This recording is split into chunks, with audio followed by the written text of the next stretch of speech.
Good morning, students of MSc 4th semester. Welcome all of you in the video lecture class today. There was the remaining topic of diseases caused by pathogens and parasites, that is common enemies in the fish pathogens.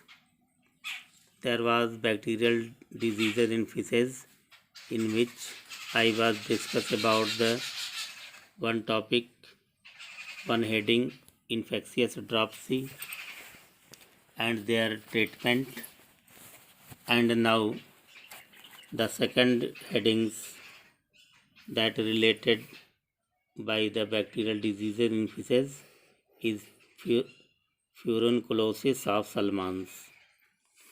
तो ये bacterial disease का दूसरा जो है heading है, यानी दूसरा disease है जो बैक्टीरियल डिजीज़ होता है। तो बैक्टीरियल डिजीज़ में पहला आपने पढ़ा था इन्फेक्शियस ड्रॉप्सी, दूसरा जो है कि फ्यूरनकुलोसिस ऑफ साल्मन्स। ये साल्मन फिश में ये डिजीज़ होता है, बैक्टीरियल डिजीज़, इस पर हम डिस्कस करेंगे। तो फ्यूरनकुलोसिस ऑफ साल्मन्स में हम देखेंगे this disease specially in those fishes which live in the dirty water. ये एक ऐसा डिजीज़ है, बैक्टीरियल डिजीज़, जो स्पेशली उन फिशेज में होता है जो अक्सर गंदे पानी में रहती हैं। Containing a large amount of decaying matter, ऐसे पानी में जिसमें रहती हैं जो काफ़ी गंदा होता है पानी, और उस पानी में जो है कि बहुत अधिक मात्रा में डिकेइंग मैटर होते हैं, सड़े गले पदार्थ होते हैं। तो ऐसे वाटर में रहने वाले मछलियों में ये रोग होता है, bacterial disease. Mostly found in wild and, ज़्यादातर ये नेचुरल फिशेज में पाई जाती हैं, जो आर्टिफिशियल यानी कि कल्चर्ड फिश में नहीं बल्कि कैप्चर फिशेज में। Mostly found in wild and farmed salmons, ख़ास तौर से साल्मन कल्चर में पाई जाती हैं। साल्मन नाम की फ़िश जब कल्चर की जाती है तो उसमें पाए जाते हैं। This disease is caused by species of bacterium Aeromonas salmonicida. यह डिजीज़ जो है एक जिस बैक्टीरिया से होता है उस बैक्टीरिया का नाम है एरोमोनाज साल्मोनिसिडा। ये बैक्टीरिया है कैसा? विच इज़ रॉड शेप्ड, यह रॉड की तरह लंबा होता है। Measuring about 2 to 3 micron in length, और इसका जो डायमीटर है, जिसका लंबाई चौड़ाई जो है, ये 2 से 3 मिलीमीटर इन लेंथ, इतनी लंबाई इसकी होती है।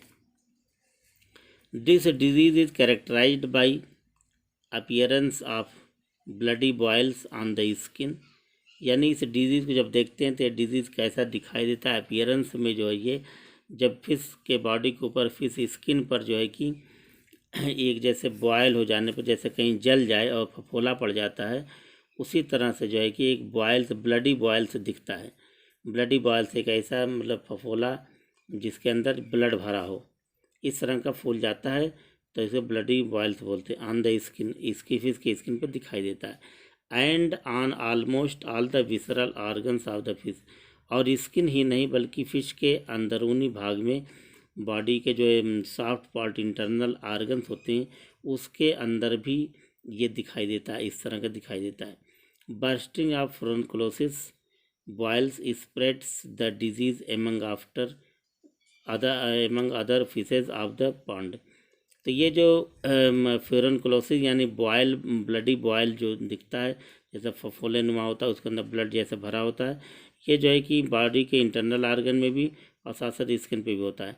और जब ये फूटता है, जब फूट जाता है, तो इसके अंदर जो कंटेंट होता है, यानी जैसे लगता है ब्लड भरा हो, ये जब बाहर आता है वो फैल जाता है। तो बर्स्टिंग ऑफ फ्यूरनकुलोसिस, इसलिए इसका नाम, इस डिजीज़ का नाम फ्यूरनकुलोसिस है, क्योंकि ये बॉयल जैसा स्ट्रक्चर जो दिखता है, इसको फ्यूरनकिल बोलते हैं। जब ये फूटता है तो ये फैल जाता है, इससे जो है कि डिजीज़ पॉन्ड में पाए जाने वाले सभी फिश में फैल जाती है। So much so boil containing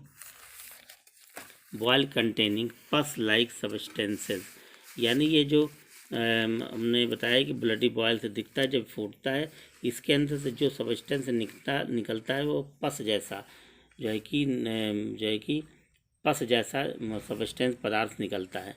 also offer appropriate sites for the growth of fungus. और जहाँ पे ये बॉयल्स बर्स्ट करके जब बाहर निकलता है, जहाँ फैलता है इसका जो सबस्टेंस जब फैलता है, तो उस जहाँ ये फैलता है उस स्थान पर जो है फंगस का ग्रोथ होने लगता है। यानी बैक्टीरियल अटैक के बाद उस स्थान पर जो है कि फंगस का अटैक हो जाते हैं, फंगस ग्रो कर जाता है। फिशेज स्पेशली ट्राउट्स एंड सालमन्स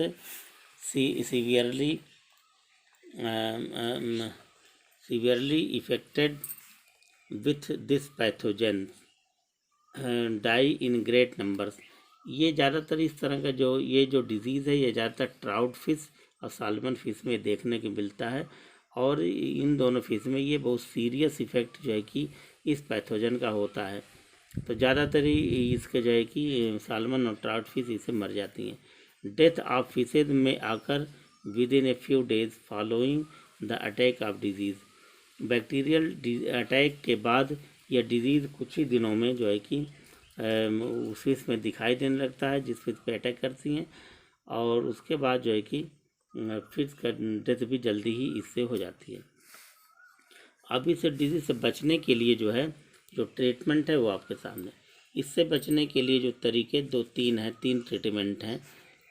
तो there are 3 types of treatment. That is first the to drain the pond and treat it with spaced slaked lime. इसमें पहला काम क्या करते हैं, पॉन्ड में से पानी को निकाल लेते हैं, यानी पॉन्ड को खाली कर देते हैं, सुखा लेते हैं। टू ड्रेन द पॉन्ड को सुखा लिया जाता है। उसके बाद फिर उसी में जब वाटर जो पॉन्ड से निकल जाता है तो उसमें बुझा हुआ चूना जो है उसमें डाल देते हैं। दूसरे नंबर पे क्या करते हैं, treatment is done by removing the severely infected fishes from the pond. यानी अगर जिस पॉन्ड में इस तरह के रोग दिखाई देते हैं, डिजीज़ दिखते हैं, इन्फेक्शन दिखते हैं, सीवियर डिजीज़, इसमें से फिश को निकाल के पॉन्ड से बाहर कर दिया जाना चाहिए। And by supplying food containing antibiotics like nitrofurans and sulphonamides etc। और उसमें से जो इन्फेक्टेड फिश को निकाल देना चाहिए पॉन्ड में से, और उस पॉन्ड में जो है कि जो फूड मटेरियल फिश को खाने को दिया जाता है, जो चारा दिया जाता है, उस चारे में जो है कि एंटीबायोटिक्स डाल देते हैं। कौन सा एंटीबायोटिक, उसमें इंट्रोफ्यूरान या सल्फोनामाइड्स, ये 2 जो है एंटीबायोटिक, इसमें से कोई एक एंटीबायोटिक्स जो है फूड मटेरियल मिला करके उस पॉन्ड में डाल देना चाहिए। थर्ड जो ट्रीटमेंट है इसका,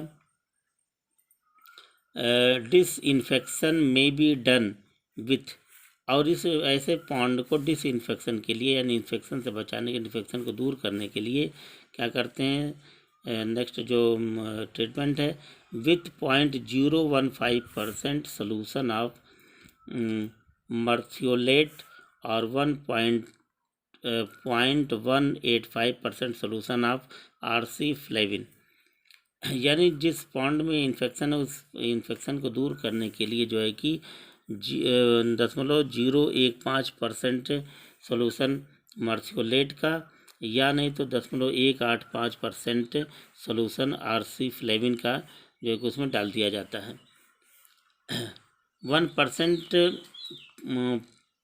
povidone iodine solution is must recommended, one owing to its relatively lesser toxicity compared to other disinfectants।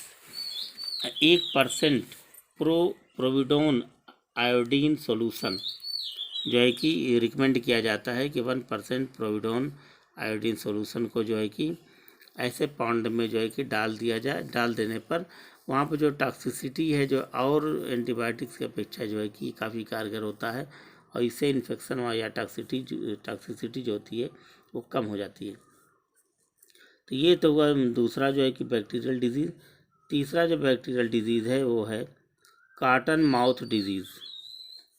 Cotton mouth disease, इस डिजीज़ में क्या होता है देखिए, this disease is caused by various filamentous bacteria.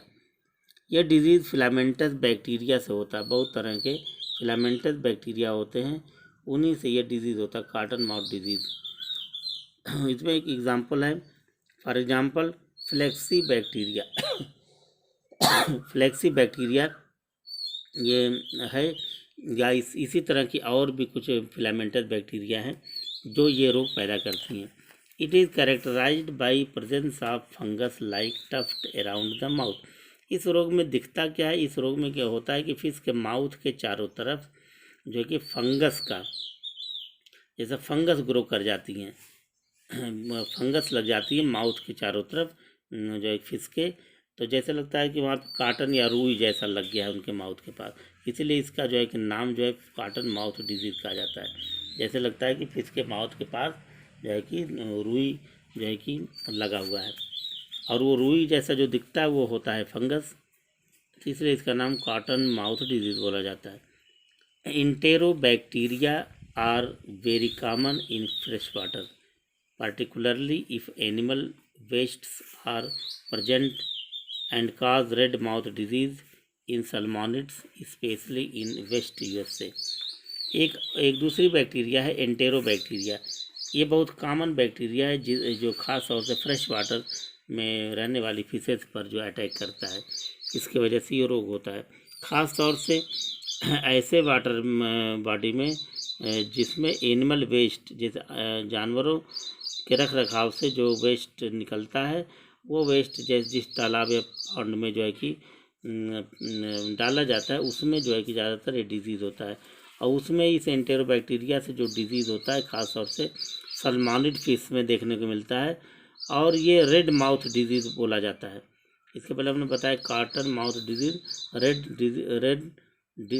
Mouth disease मतलब इसमें जो cotton like जो स्ट्रक्चर दिखता है, यानी कि जो फंगस, वो इसमें रेड कलर का होता है, इसलिए इसका नाम रेड माउथ डिजीज़ कहा जाता है। ये खासतौर सलमोनिड फिश में पाया जाता है। ये देखने को जो है कि ख़ास तौर से ये रोग यहाँ तो नहीं मिलता, मैक्सिमम जो specially in west USA, west America में जो है कि यूनाइटेड स्टेट ऑफ अमेरिका में ये देखने को मिला। इससे बचने के लिए जो उपाय है, ट्रीटमेंट है, वो क्या है? Cotton mouth disease as well as red mouth disease may be treated by adding certain antibiotics in water. इस रोग से यानी कॉटन माउथ डिजीज़ या रेड माउथ डिजीज़ से बचने के लिए जो है कि वाटर में जिस वाटर बॉडी में फिश का कल्चर करा रहे, वहाँ पर जो है कि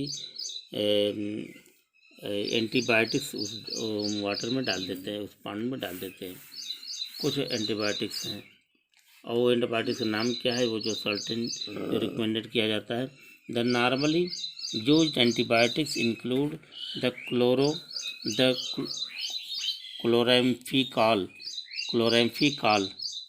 ये एक कॉमन एंटीबायोटिक है जो पानी में डाल दिया जाता है, क्लोराम्फिकॉल। इसकी जो मात्रा होनी चाहिए, अमाउंट होना चाहिए 10 ppm repeated at 2 to 5 days interval.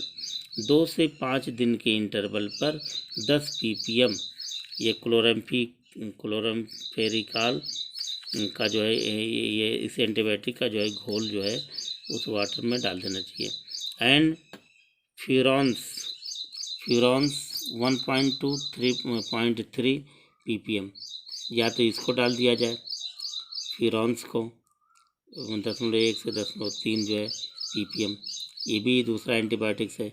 In which the infected fishes with cotton mouth disease are kept for a long term bath. और जो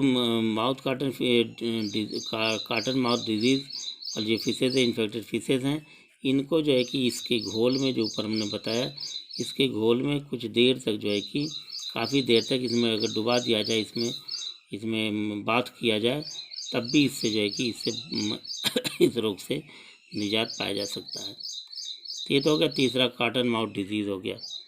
इसके बाद जो है कि नेक्स्ट जो डिजीज़ बैक्टीरियल डिजीज़ है वो है टेल रॉट और फिन रॉट, यानी टेल पर और फिन पर जो है कि जो रोग हो जाते हैं, यानी कि कटने लगते हैं, फिन झड़ने लगते हैं, जो बैक्टीरियल डिजीज़ वो भी है, इसको टेल रॉट और फिन रॉट कहते हैं।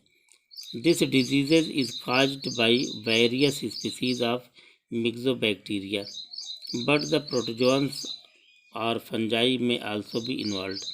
यानी ये जो मिक्सोबैक्टीरिया नाम के बैक्टीरिया से यह रोग होता है, और इस रोग के साथ साथ प्रोटोजोआ और कुछ फंजाई भी इस रोग के साथ इन्वॉल्व हो जाते हैं, वो भी अपना इस पर कमाल दिखाते हैं, वो भी इन्फेक्शियस जो है कि इफेक्ट डालते हैं। It is characterised by appearance of white lines. जब इस रोग में जो है क्या दिखता है, यानी इस डिजीज़ में स्किन के पास, फिन के पास और टेल के पास जो है कि सफ़ेद रंग का जो है एक धारी है, लाइनिंग दिखाई देने लगती है। इस डिजीज़ में लाइनिंग दिखती है, मतलब जैसे लगता है कि कुछ उस पर जो है कि सफ़ेद रंग का जो उसमें लगा दिया गया है। Along the margins of fins, fins के किनारे किनारे, फिन्स के किनारे किनारे जैसा लगता है वाइट कलर का कोई जो है कि जो है एक लाइनिंग दिखाई देने लगती है कोई। The line moves gradually towards the base of the fin, और ये वाइट लाइन जो दिखता है ये धीरे धीरे मूव करके उस फिन के बेस की ओर चला जाता है, बेस की ओर बढ़ने लगता है। मेकिंग देम इरोडेड, और ये जो है जहाँ जहाँ ये बढ़ता हुआ आगे बढ़ता है वहाँ पे जाके उस फिन को काट देता है, यानी कि वहाँ पे उसको झड़ने लगता है, फिन झड़ने लगता है, वो काटता चला, इरोड करने लगता है। Making them eroded and haemorrhage, और जहाँ जहाँ से ये स्किन यानी ये झड़ता है जो है ये फिन्स, और वहीं पे ब्लीडिंग होने लगती है, हिमोरेज हो जाता है, जैसे ब्लड जो है कि वहाँ से निकलने लगता है। The fin rays at first become brittle, शुरू में जो है कि फिन के पास होता क्या है कि ये फिन जो है कि हार्ड हो जाते हैं, कड़े हो जाते हैं, और छूते ही वो टूट जाते हैं, जैसे कोई चीज़ एकदम जल जाए, कुरकुरा हो जाए, और उसके बाद फिर छूते ही वो टूट जाए। उसी तरह जो फिन होते हैं इस फिश में, इस रोग की वजह से वो धीरे धीरे सूख जाते हैं, कुरकुरे हो जाते हैं, और फिर जो है कि टूटने लगते हैं। शुरू में ऐसा दिखता है। The fin rays at first become brittle, brittle यानी कुरकुरा हो जाना, टूटने लायक हो जाना, क्योंकि कोई चीज़ कुरकुरा या सूख जाएगा तो वो पकड़ते ही टूट जाता है। एंड लेटर डिस्ट्रॉयड कम्प्लीटली, उसके बाद जब धीरे धीरे कुरकुरे हो जाते हैं तो जाहिर बात है वो धीरे धीरे टूटते चले जाते हैं, सारे के सारे बॉडी पर से जो फिन्स हैं वो टूट करके हट जाते हैं, निकल जाते हैं। द इन्फेक्ट, जब फिन नहीं रहेगा बॉडी पे तो वो फिर जो तैर नहीं पाएगी तो फिर रोगी हो जाती है। द इन्फेक्शन में spread on the body of the fish, और इस तरह का इन्फेक्शन फिश के बॉडी पर पूरी तरह फैल जाता है। And invade the connective tissue, इतना ही नहीं वो स्किन और जो है टेल कोई नुकसान न पहुंचा के, बल्कि धीरे धीरे फिर वहाँ का जो जहाँ पर ये डिजीज़ होता है वहाँ के स्किन को भी काटने लगता है, और उसके जो कनेक्टिव टिश्यू हैं वो धीरे धीरे डैमेज होते चले जाते हैं। इस तरह से फिर ये प्रॉब्लम वो फिश के स्किन यानी टेल रीजन से लेके उसके बॉडी के अंदर तक भी पहुँच जाता है। अब इस रोग से बचने के लिए जो ट्रीटमेंट है वो क्या है, वो सामने आपके है। एट एन अर्ली स्टेज, शुरू में जब ये डिजीज जब दिखता है, हल्का सा दिखता है, पता चलता है कि ये रोग हो गया है, तो क्या करते हैं, द टेल रॉट में बी चेक्ड, टेल रॉट जो है कि टेल पे जो रॉट लगे हुए हैं यानी धब्बे, यानी सफ़ेद रंग के जो धब्बे मूर्छा की तरह से लग जाते हैं जैसे, तो उसको क्या करता है, चेक कर देते हैं, यानी उसको ऐसे फिश को जो है कि वहाँ से हटा देते हैं, उसके जो है कि टेल पर अगर इस तरह उसको धुल देते हैं, साफ़ कर देते हैं। by keeping the fishes for 1.5 to 2 minutes in 0.5% of copper sulfate solution, 0.5% copper solution बना करके उसमें जो है कि 1.5 से 2 मिनट तक ऐसे फिश को जो है कि जिनको ये रोग हुआ है, टेल रॉट या इस फिन रॉट, तो उसको उसमें डाल देते हैं 1.5 से 2 मिनट के लिए 0.5% कापर सल्फेट में के सोलूशन में। A bath in a dilute solution of acriflavine और फिनोजेसॉल सोलूशन, इसके बाद जो है कि इसको जो है कि एक्री फ्लेविन या जेथॉल जो है कि ये दो जो है जो है कि एंटीबायोटिक्स हैं, इनके सोल्यूशन में जो है कि फिश को डाइल्यूट कर देते हैं, यानी पूरी से बात कर देते हैं, डुबाते हैं। Has also proved to be very effective against fin rot. Fin rot से बचने का सबसे अच्छा ये भी एक तरीका है। तो ये सब करते हैं। In case of serious infection, जब ये तो जनरल इन्फेक्शन जब शुरू में दिखता है तब ये ट्रीटमेंट किया जाता है, लेकिन जब यही इन्फेक्शन ध्यान न दिया गया, जब सीरियस हो जाता है तो सीरियस कंडीशन में जो है तब क्या करते हैं, in case of serious infection the affected part are removed surgically. तो उस फिश का जो इफेक्टेड पार्ट होता है उसको वहाँ से काट के निकाल देते हैं उस पार्ट को। And the wound disinfected by touching with 1% solution of AgNO3। तो AgNO3 के जो है कि 1% के सोल्यूशन में उस, क्योंकि जहाँ से उस फिश के पार्ट को काट के निकालेंगे तो वहाँ घाव हो जाएगा, तो उस घाव को बिना छुए उसको 1% सोल्यूशन AgNO3 में डुबा देते हैं, तो वो घाव भी ठीक हो जाता है। The fishes are then kept in 0.004% of K2Cr2O7 solution 1:25,000 for about a week. इसके बाद क्या करते हैं, उस फिश को जो है कि 10.004% K2Cr2O7 सोल्यूशन में 1:2,500 के अनुपात में मिला करके 1 हफ्ते के लिए उसे फिश को उसी में रख देते हैं। During this period the wound heal up. और इस पीरियड में जो कितना दे 1 हफ्ते तक रखने पर जो फिश के ऊपर जो घाव हो जाता है वो घाव जो है कि धीरे धीरे भर जाता है। And fins regenerate in due to course of time. और धीरे धीरे समय बीतने के बाद वहाँ से जो है फिन भी फिर निकलने लगते हैं, फिन फिर जाम जाते हैं वहाँ पे। एंटीबायोटिक्स लाइक नियोमाइसिन,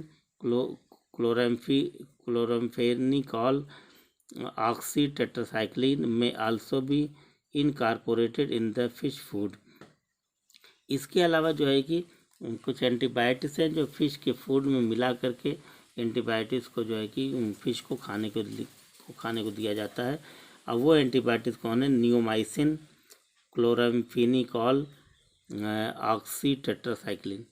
ये 3 ऐसे एंटीबायोटिक्स हैं जिनको फूड मटेरियल में मिक्स करके फिश को खाने के लिए दिया जाता है सीरियस कंडीशन में।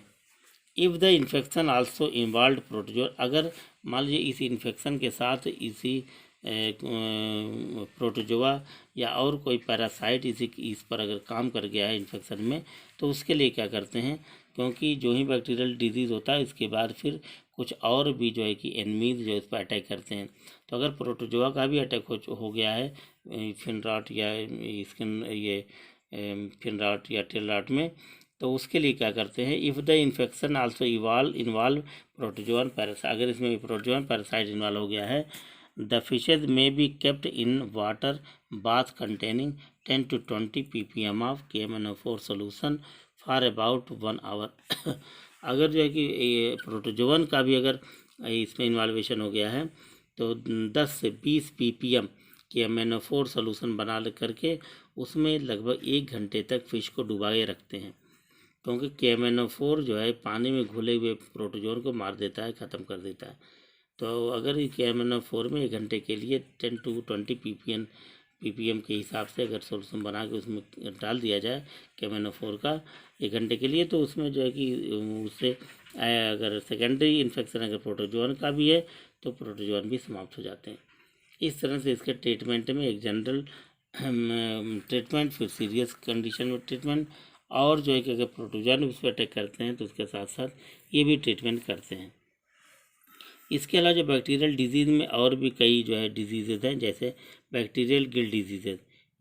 अभी तक आपने ये इस स्किन पर या इसके जो है फिन और जो टेल पर अपने डिजीज़ को देखा, लेकिन बैक्टीरिया फिश के गिल में इसके जो रिस्पायरेटरी आर्गन यानी गिल में जब डिजीज़ हो जाता है तो उसके बैक्टीरियल गिल डिजीज़ बोलते हैं।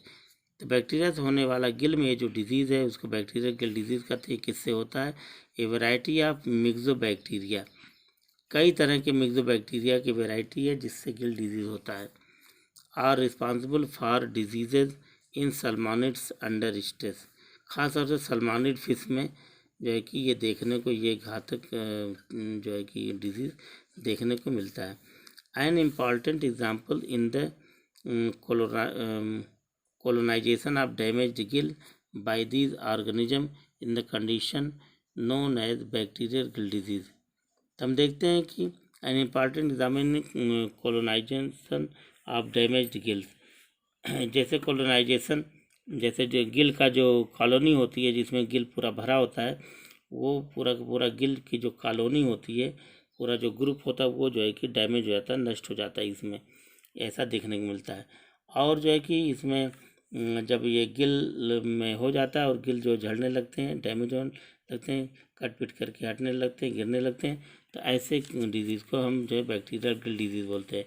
इसका ट्रीटमेंट करने के लिए, इसे बचने के लिए क्या करना होता है? Application of antibiotics like neomycin, chloramphenicol and ETC में be useful in treatment of bacterial Gill disease and infection. इस तरह बैक्टीरियल गिल डिजीज से बचने के लिए जो कि एंटीबायोटिक्स नियोमाइसिन, क्लोराम्फेनिकोल का सॉल्यूशन बना के इसमें जो है के एंटीबायोटिक्स को फिश को जो है खाने को दिया जाता है, जिससे इस रोग से जो है कि फिश बचती है। इसके बाद नेक्स्ट जो है डिजीज़ है बैक्टीरियल गिल डिजीज़ में, वह है ट्यूबरकुलोसिस। टीबी जैसा स्ट्रक्चर इसमें बन जाता है। This disease is caused by mycobacterium piscium. Mycobacterium piscium नाम के बैक्टीरिया से ट्यूबरकुलोसिस होता है। It is difficult to diagnose without pathological examinations. इसको बिना किसी जो है कि डायग्नोसिस पैथोलॉजिकल एग्जामिनेशन के भी जो है इट इज़ डिफ़िकल्ट टू जो है कि इसको अगर कोई जनरल में अगर जानना चाहें कि इसे क्या हुआ तो हम पता नहीं लगा सकते, यानी देख करके पता नहीं लग सकता। इसके लिए पैथोलॉजिकल टेस्ट कराना जरूरी होता है, एग्जामिनेशन, पैथोलॉजिकल एग्जामिनेशन के से ही ये इस रोग का पता लगाया जा सकता है। जनरल वे में पता लगाना मुश्किल है। Various symptoms of tuberculosis include the tail और फिन रॉट। जो है कि अगर जनरल वे में देखना है तो इसके जो लक्षण होते हैं वो टेल और फिन रॉट में दिखाई देते हैं। वैक्सी कोट, यानी अगर टेल रॉट और फिन रॉट अगर हुआ है तो इससे आइडिया लगाया जा सकता है कि इसके बॉडी के अंदर ट्यूबरकुलोसिस भी हो सकता है। वैक्सी कोट ऑन द बॉडी, और फिश के बॉडी के ऊपर जो है कि वैक्सी कोट जैसा बन, जैसे लगता है कि मोम का एक लेयर जो है कि उस पर लगा दिया गया है, ये बॉडी के ऊपर वैक्सी कोट जैसा दिखने लगता है, जैसे लगता है मोम जो है कि उसके ऊपर से मोम का लेप लगा दिया गया। तो ये भी एक लक्षण है ट्यूबरकुलोसिस का। अल्सर्स ऑन द बॉडी, और इसके बॉडी पर अल्सर दिखाई देने लगते हैं। नोड्यूल्स इन इंटरनल आर्गन, और इंटरनल जो आर्गन होते हैं उसमें छोटे छोटे जो है गांठें नोड्यूल जैसे जो है कि बनने लगते हैं। एंड लॉस ऑफ वेट, और फिश का जो वेट जो है, जो वजन है वो धीरे धीरे कम होती चली जाती है, यानी वेट लॉस होता है और यह फिशेज हल्के होते जाएंगे। And appetite of the fishes, इस तरह से जो है कि वेट जब लॉस होता है तब फिश कमज़ोर होती जाती है और धीरे धीरे कमज़ोर होते होते फिश को मरने के चांसेस भी होते हैं। अब इससे जो है कि इसमें जो है जो एक नोकार्डिया ऑस्टेरॉइड्स नाम की जो है कि ये बैक्टीरिया है, इसी से होता है, खास तौर से जो कि सलमानिड्स फिश में। तो नोकार्डिया एस्टेरियाइड्स में बैक्टीरिया से has been found to cause similar chronic lesions in salmonid fish में। ये जो ऊपर का नाम हमने लिया बैक्टीरिया, ये जो है उसमें क्रॉनिक डिजीज़ या क्रॉनिक लेशंस जो डिजीज़ पैदा करता है। इसे ट्रीटमेंट के लिए क्या करते हैं? इम्प्लॉइंग एंटीबायोटिक्स आर नॉट सक्सेसफुल, यानी एंटीबायोटिक्स इस डिजीज़ में सक्सेसफुल नहीं होते, यानी एंटीबायोटिक से क्योर नहीं किया जा सकता, इससे एंटीबायोटिक काम नहीं करती हैं इस डिजीज़ में। डिप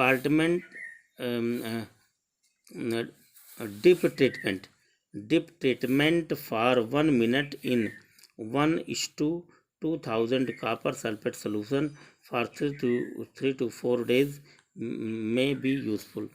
अब इसमें जो है कि डिप ट्रीटमेंट करने के लिए यानी कि 1:2000 कॉपर सल्फेट सोल्यूशन, एक कॉपर सल्फेट सोल्यूशन बना लेते हैं, उसका अनुपात होता है 1:2000 के हिसाब से। इसमें जो है कि 3 से 4 दिन तक जो है कि फ़िश को डुबा के रखते हैं, यानी फ़िश को उसी में डाल देते हैं। ये बहुत कारगर साबित होता है फिश इसी डिजीज़ से बचने के लिए। Alternatively the fishes may be destroyed and the pond sterilized with KMNO4 or with soaked lime for restocking। तो जिस पॉन्ड में फिशेज जो है कि इस रोग से मरने लगती हैं, उसमें क्या करते हैं कि उस पॉन्ड में KMNO4 का घोल डाल देते हैं। KMNO4 जो है उसमें डाल देते हैं, जिससे कि वो डाल करके उसे हिला देते हैं। KMNO4 पॉन्ड में डालते हैं, उसको डंडे से या बाँस से स्टेरलाइज कर देते हैं, तो जिससे कि वो फिश उसमें जो है तो वो बच जाती हैं, वरना फिशेज मरने लगती हैं। और with socked lime for restocking, और अगर उसमें और फिश को स्टॉक करना है तो उसमें जो सॉक्ड जो बुझे हुए चूने हैं उसको उसमें डाल देते हैं।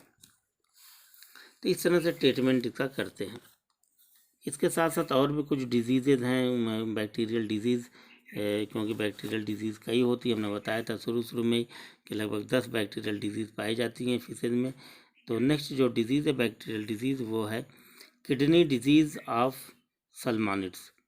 आप देख रहे हैं बार बार सलमानिड या ट्राउट फिश का नाम आ रहा है। ज़्यादातर रोगी जो है कि इन सब चीज़ों से, क्योंकि यही फिशेज ज़्यादा काम की होती हैं और ये फिश बिकती भी ज़्यादा है, कल्चर भी कराई जाती हैं, कैप्चर भी की जाती हैं, और ये फिर डिजीज़ या रोगी भी ज़्यादा होती हैं।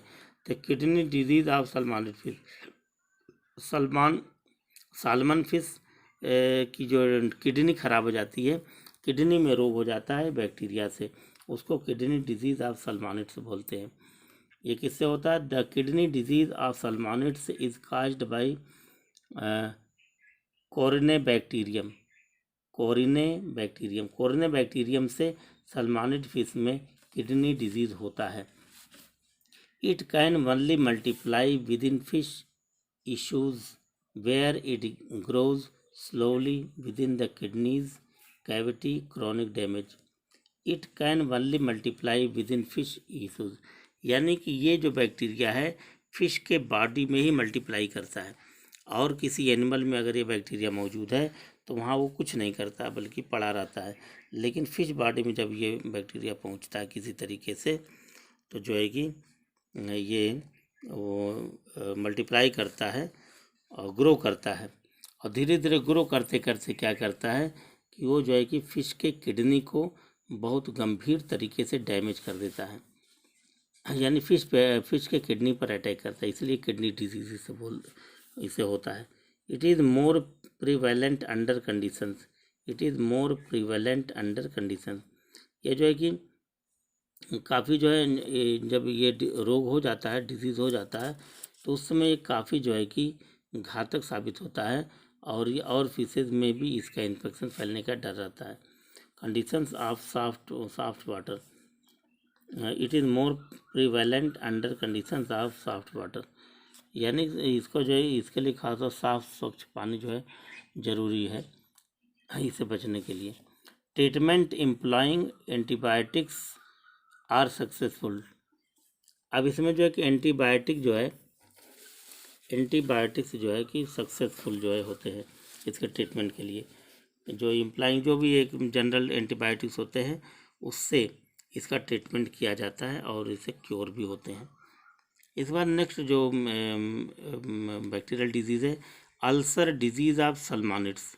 सालमन फिश में जो है कि अल्सर डिजीज़, जैसे फोड़े जैसा डिजीज़ हो जाता है, तो उसको अल्सर डिजीज़ ऑफ सालमोनिड्स बोलते हैं। तो सालमोनिड फिश में जो है कि ये भी एक दूसरा ये डिजीज़ है। ये किस बैक्टीरिया से होता है? हीमोफिलस पिस्सियम नाम के बैक्टीरिया से ये रोग जो है फिश में सलमानिड फिश में देखने को मिलता है। ये अल्सर डिजीज़ बोला जाता है इसे, specially in the salmonid fishes of Canada and north east USA. ज़्यादातर जो कनाडा के और नॉर्थ ईस्ट में अमेरिका के नॉर्थ ईस्ट एरिया में पाए जाने वाले सलमानिड फिश में ये अल्सर डिजीज़ देखने को मिलता है। The organisms can be carried by symptomless adults. The organisms can be carried by symptomless adults. ये जो है कि डिजीज़ जो है कि एडल्ट में जब होता है तो जो है सिम्टमलेस दिखाई देता है, यानी कि ऊपर से कुछ पता नहीं चलता है, और जो है कि बाद में जो है कि पता चलता है कि इसके अंदर अल्सर या ये बॉडी के अंदर मौजूद है। तो ये जो है कि एडल्ट में ये देखने को मिलता है। नेक्स्ट जो है डिजीज़ है वो है कॉलमनेरिस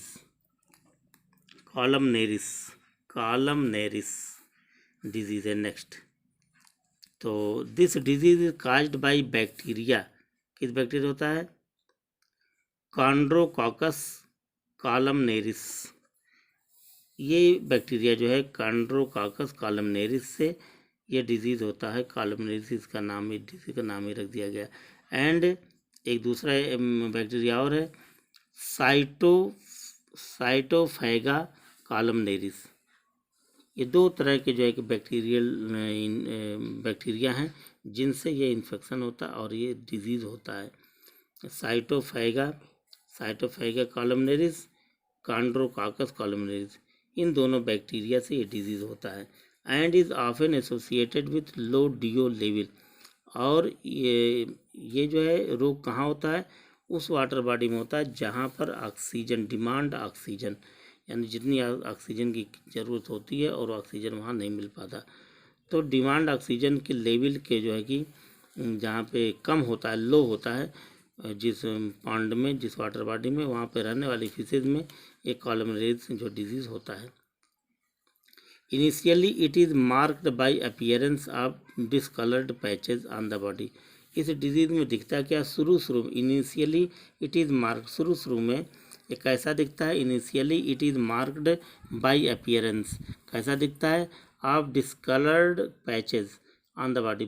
फिश के बॉडी के ऊपर डिसकलर, भद्दे कलर का जो है कि पैचेज दिखाई देते हैं, डिसकलर्ड पैचेज, धब्बे दिखते हैं कॉलमनेरिस में। These patches spread later causing loss of scales and eventual death of the freshwater fishes।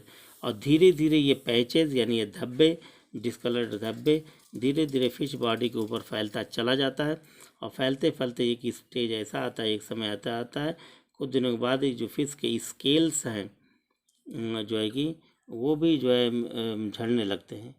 Scales का लॉस होने लगता है, स्केल से झड़ने लगते हैं, नष्ट होने लगते हैं। और अगर इस पर ध्यान नहीं दिया गया तो धीरे धीरे जो है कि इसमें से एक एक फिश, जो फ्रेश वाटर की जो फिशेज हैं उनकी डेथ होती चली जाती है, यानी धीरे धीरे फिशेज मर जाती हैं। तो कॉलमनेरिस डिजीज़ भी जो है काफ़ी घातक है, और इसलिए इसका अर्ली जो है कि डायग्नोसिस ज़रूरी है। इसमें ट्रीटमेंट में क्या करते हैं? Various curative measure include treatment of pond with 1 ppm copper sulphate solution. Various curative measure include, कुछ जो क्यूरेटिव मेजर्स हैं, कुछ पैमाने हैं, कुछ तौर तरीके हैं जो ट्रीटमेंट में किए जाते हैं। क्या है? Treatment of pond with 1 ppm copper sulphate solution, मतलब कि उस पॉन्ड में 1 ppm कॉपर सल्फेट का सोल्यूशन जो है कि उस पॉन्ड में डाल दिया जाता है। 1 ppm of copper sulphate solution pond में डाल देने पे इससे जो है कि इस रोग से बचा जा सकता है। Supply of antibiotics like Terramycin with the artificial food, और फिश के जो चारे दिए जाते हैं, जो खाने के जो मटेरियल दिए जाते हैं, उस फूड मटेरियल में जो है कि एक एंटीबायोटिक्स टेरामाइसिन, इसको जो है कि डाल दिया जाता है, जिसे फूड मटेरियल के साथ वो उसे खा लेती हैं, और इस एंटीबायोटिक्स से जो है कि इस रोग से बचा जाता है। Dip treatment for 2 minutes in copper sulphate solution, copper sulphate के 1:2000 के अनुपात वाले कॉपर सल्फेट में 2 मिनट के लिए फिश को रख दिया जाता है। ये भी एक कारगर ट्रीटमेंट है कि कॉपर सल्फेट में 1:2000 यानी कापर और सल्फेट का जो सोल्यूशन होगा वो 1:2000, यानी कि ये अगर कापर जो है कि 1% है तो उसका सल्फेट जो है कि 2000 मात्रा होनी चाहिए कंटेंट। इस अनुपात में एक सोल्यूशन बना लेते हैं कापर सल्फेट का, उसमें 2 मिनट तक जो है कि फिश को डिप करते हैं, डुबाते हैं। और या तो दूसरा जो उपाय है 10 to 30 seconds in malachite green, malachite green solution, वो भी जो है कि 1:15,000 यानी 1:15,000 के अनुपात में मैलाकाइट ग्रीन सोल्यूशन बना लेते हैं और उसमें जो है कि 10 से 30 सेकंड के लिए फिश को डाल दिया जाता है। तो इस तरह से कॉलमनरीज डिजीज से बचने के जो है कि ये कारगर उपाय हैं। इसके अलावा जो है एक डिजीज़ बैक्टीरियल डिजीज़ और है, 10वें नंबर का बैक्टीरियल डिजीज़, इसको वाइब्रियोसिस बोलते हैं। वाइब्रियोसिस, वाइब्रियोसिस डिजीज़ क्या है? Vibriosis is a bacterial disease of almost all species of fishes. जो है कि ज़्यादातर फिशेज में वाइब्रियोसिस जो है कि डिजीज़ देखने को मिलता है। In salt water, fish in salt water and is called by vibrio anguillarum. ये बैक्टीरिया का नाम है वाइब्रियो एंजुलेरम, से ये रोग होता है, खासतौर से साल्ट वाटर के फिशेज में देखने को मिलता है। This is a comma shaped bacterium, this is a comma shaped, comma shape, इस बैक्टीरिया का शेप कामा शेप होता है। And eel are particularly susceptible, ज़्यादातर ईल फिश जो है इससे ससेप्टेबल होती हैं, रोगी होती हैं ईल, हैंस द नेम, इसीलिए तो इसका नाम भी वाइब्रियोसिस है। It multiplies in the skin of salmonids, ये सलमानिड फिश में, ये सलमानिड फिश के स्किन में जो है कि मल्टीप्लाई करती हैं, यानी रिप्रोड्यूस होती हैं। But the toxins produced act and the circulating blood cells, लेकिन स्किन पे तो मल्टीप्लाई करती हैं, लेकिन फिर ये अपने जो टॉक्सिन्स हैं वो उस फिश के ब्लड सेल में सर्कुलेट कर देती हैं, और उसके वजह से क्या होता है, काजिंग सीवियर एनीमिया, और उससे जो फिश के अंदर सीवियर एनीमिया हो जाता है, गंभीर ब्लड की कमी हो जाती है। This disease occurs more readily at temperature above 11 degree centigrade, यानी कि ये डिजीज़ जो है 11 डिग्री सेंटीग्रेड से ऊपर के टेम्परेचर में जो है कि ये डिजीज़ होता है, अधिक होता है। यानी 11 डिग्री सेंटीग्रेड से ऊपर का अगर टेम्परेचर वाटर बॉडी का है तो वहाँ की फिशें जो है इस रोग से ग्रसित होने लगती हैं। इससे बचने के उपाय, ट्रीटमेंट क्या है? Dip treatment in copper sulphate solution and application of antibiotics with artificial food may be considered as curative measures for vibriosis. इसमें 2 तरीके अपनाते हैं, एक तो कॉपर सल्फेट का सोल्यूशन बना के उसमें जो है कि फ़िश को डुबाते हैं, फिश को जो है डिप करके डुबा करके निकालते हैं, और दूसरा क्या है, एंटीबायोटिक्स को कुछ जो एप्लीकेशंस ऑफ एंटीबायोटिक्स, कुछ कारगर एंटीबायोटिक्स जो ऊपर चर्चा की गई उसमें से कुछ एंटीबायोटिक्स को आर्टिफिशियल फूड मटेरियल में डाल करके फ़िश को खिलाया जाता है। इससे जो है कि वाइब्रियोसिस से बचने का ये कारगर उपाय जो है कि होता है। इस तरह से ये कॉपर सल्फेट सोल्यूशन का यूज़ भी करते हैं और एंटीबायोटिक का भी यूज़, क्योंकि एंटीबायोटिक तब दी जाती है जब सीरियस हालत हो जाती है। अब कॉपर सल्फेट अर्ली स्टेज में अगर दिखाई देता है इसको हम क्योर करते हैं इस तरह से। तो हमने देखा है अब तक जो है कि बैक्टीरियल फिश डिजीज़, उसमें 10 डिजीज़ ऐसे हैं जिसकी स्टडी की गई। अब इसके बाद जो है कि हम नेक्स्ट वीडियो में लेकर के नेक्स्ट डे जो है कि हाजिर होंगे, viral disease in fishes, virus से होने वाले डिजीज़ जो है कि कौन कौन से हैं फिश में वो हम देखेंगे, उस पर स्टडी करेंगे। तो I will discuss about the viral diseases in fishes in the next video. Okay.